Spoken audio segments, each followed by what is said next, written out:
Hi, everyone. I'm Matthew Engel, astrologer, psychotherapist, and transformational coach. Today is August 11th, 2026, and today I will be discussing the astrological effects of the solar eclipse coming tomorrow, which is August 12th, 2026. Eclipse cycles are some of the more profound periods of spiritual transformation and initiation throughout the year. They generally occur every 5 to 6 months and operate on 18 to 19-year zodiacal cycles.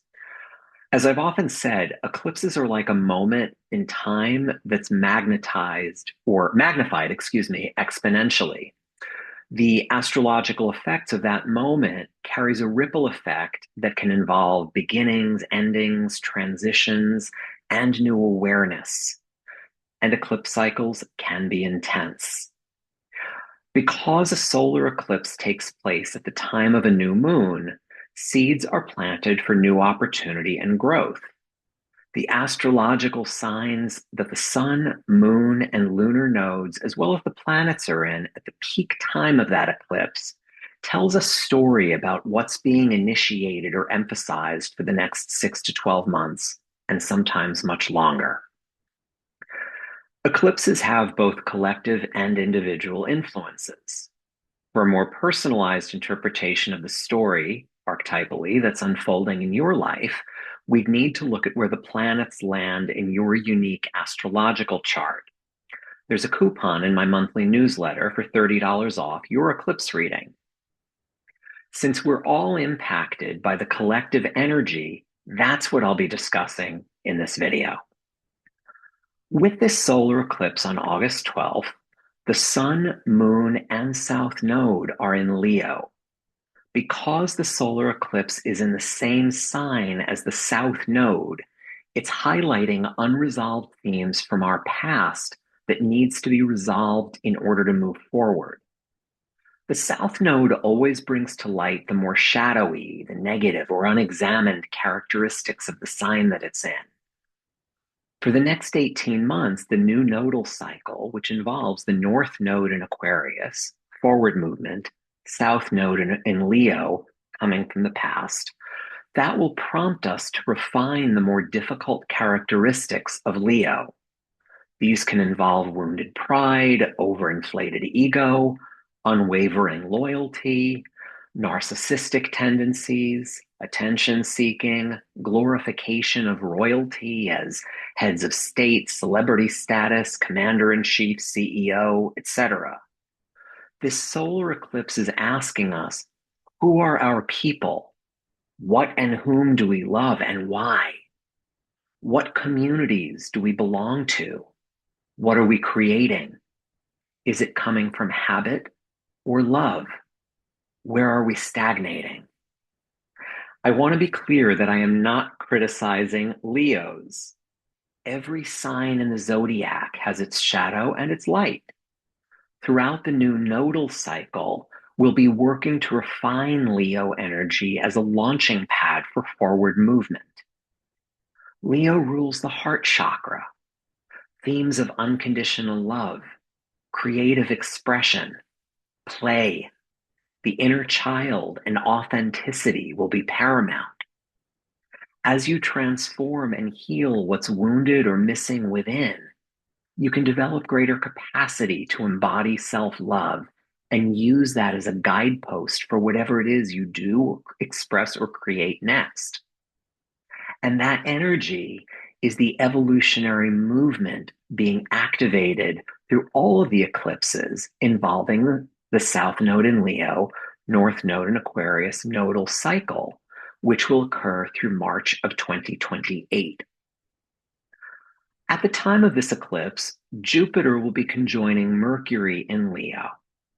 How do you show up to the world and in communities with the signature of your own unique expression, passion, creativity, and flair? How do you tell your story and let others know what you love? Is there a creative outlet that you're feeling called to explore? But exercise caution. With this conjunction of Jupiter and Mercury in Leo runs the risk of convincing yourself that no one is as right as you are.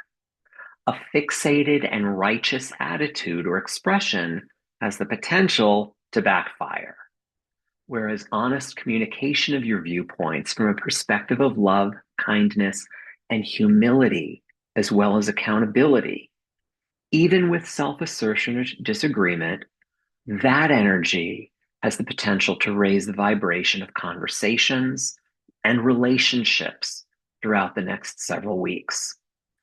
I would also add that even though the peak of an eclipse happens at a moment, we're always in the portal to that eclipse for the entire moon cycle preceding it and following it.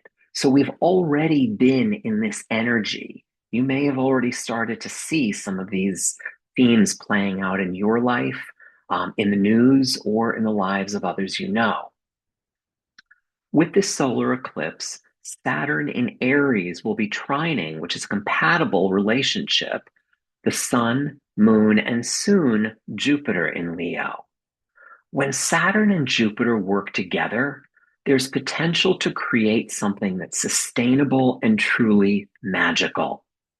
Because Saturn mandates refinement and maturity, it also creates opportunity for laying the building blocks for something stable and sustainable. Whereas Jupiter is almost like where we have the potential to turn metal into gold. It's really expressive. It's really expansive. Because the North Node is in Aquarius, we may be called to find the right people with whom to partner, the right community. The North Node in Aquarius, which is the opposing sign of Leo, is calling us to be fabulous with others who have a common goal and a common set of values.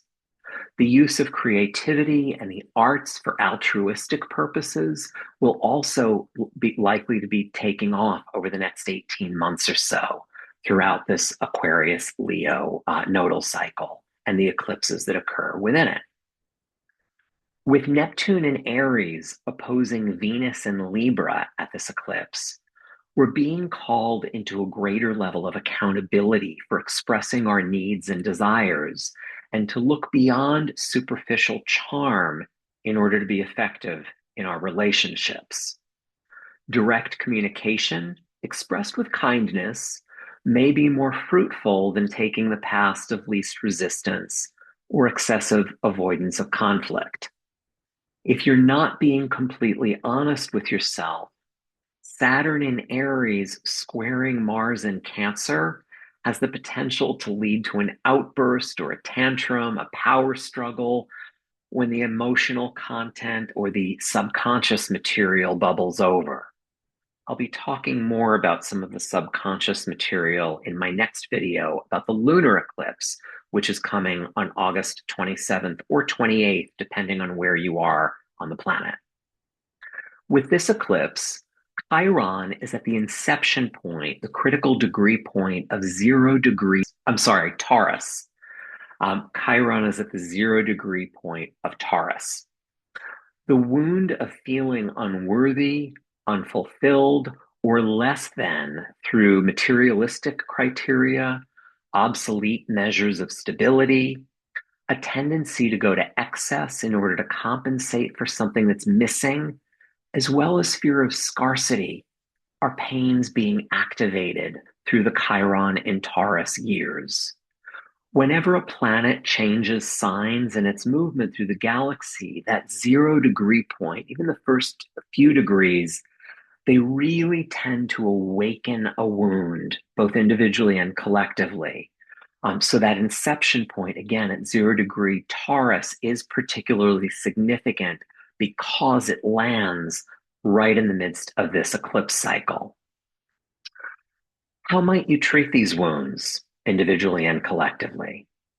Those of you who were born between May 28th, 1976 and June 21st, 1983, as well as between November 29th, 1983 and April 10th, 1984, will have Chiron in Taurus in your natal birth charts. What that means is that you're going to be coming into your Chiron return over the next 7 or 8 years. Chiron will be returning to the degree point in Taurus where it was or is in your natal birth chart. Chiron represents the archetype of the wounded healer. Do you harden through pain or grieve it, repair it, and take wisdom from your pain as a way of bringing light to the world? That's the journey of Chiron. Again, it's the archetype of the wounded healer. The kickoff for Chiron and Taurus themes, again, begins with the eclipses this month because Chiron is at this inception point at 0 degree Taurus. Unfortunately, the damage that humans have caused to Gaia, the earth, as a living body of energy, will also continue to present itself, as earth is probably the most tangible manifestation of Taurus energy.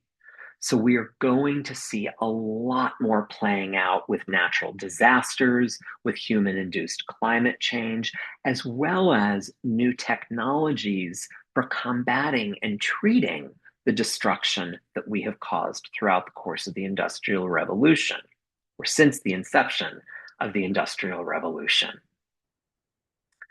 As we move through this cycle involving purging of layers of shadow and embracing the light of Leo and Aquarius and that axis, kings will fall, literally and metaphorically. The people will rise. That is an inherent Aquarian theme. Communal voices will demand to be heard. Communities will fall apart and be redeveloped in a more authentic, heart-centered form and grouping.